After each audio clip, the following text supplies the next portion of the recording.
So, neighborhoods here in the Philippines are really knit together and close with each other. Literally.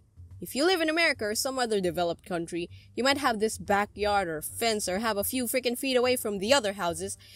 But where I'm living, you could knock on your own wall and expect someone to knock back, like in Insidious 3. Ugh. From where I'm living right now, the houses are so close that nothing's dividing them from each other. Which you think is kinda good, cause this way you'd be chummy with your neighbors, and it'll give you more space for people to live here. But no! This kind of spacing for houses is terrifying! You could wake up in the middle of the night in cold sweat thinking, while you're sleeping here peacefully, someone at the other end of the block could be like, "My boyfriend gave me this teddy bear. Without any chocolate, so what's the point? I'm burning this!" And in a couple of minutes, the whole street could be burning. And Eliza would watch that. It'll be like those strings at the end of bombs where the fire just crawls like Sadaka or some crap. Okay, I've never actually thought about that, but I wish I did when a fire broke out in my place. I was watching TV when I suddenly hear a loud explosion. You'd think I'd be worried about it because it was a loud boom. But I wasn't. Then it happened again.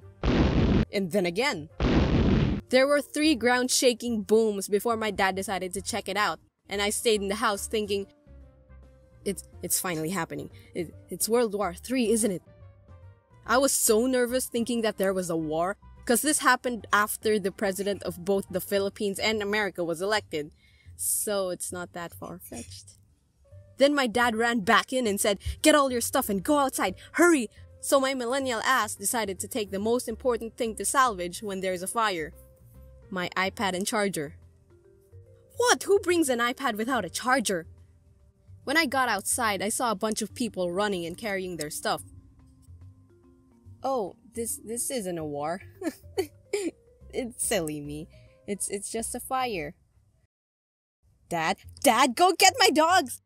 It's fine though, the fire died before reaching a few houses before mine. So, it's all good. Also, when your houses are all cramped together, you can hear whenever someone from the other house is shouting. Lucky for me, both houses are like that. Not lucky at all. It's like a surround sound movie. I'm not paying 250 pesos for a freaking Marvel movie. Real drama and action is at the safety of my own home. Except it's just them screaming at each other. At night. With no sense of ever trying to solve it like adults. Show me your phone. Why do I have to? Why don't you want to? There's a girl, isn't there? No! Then give me your phone. Who the hell is Catherine? Who the hell is you? Sometimes I try to get some sleep at night, but I can't because I hear arguments with no context whatsoever. I don't like hearing them, okay? Hindi ako chismosa. But do I have a choice? I wonder if they can hear me recording right now since I'm vocalizing so much while I'm talking. Can you hear me? Was that Catherine? No! I want to explain how stupid their arguments are, but I think I shouldn't. So, segue! One last thing I hate about houses being so close are the bugs. Since they're side by side, one house full of roaches could easily crawl to your house, especially when it's raining.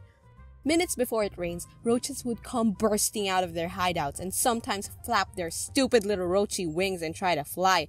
Which they can't because they're too busy panicking over gosh knows what. And me and my brother would be under the sheets saying, "Oh, it's gonna rain later." So yeah, I don't know about you guys, but I love these kinds of houses, and the things I mentioned here rarely happens, but who knows, you know. When they do happen, it sucks for a while, but it sucks less when it stops. So yeah.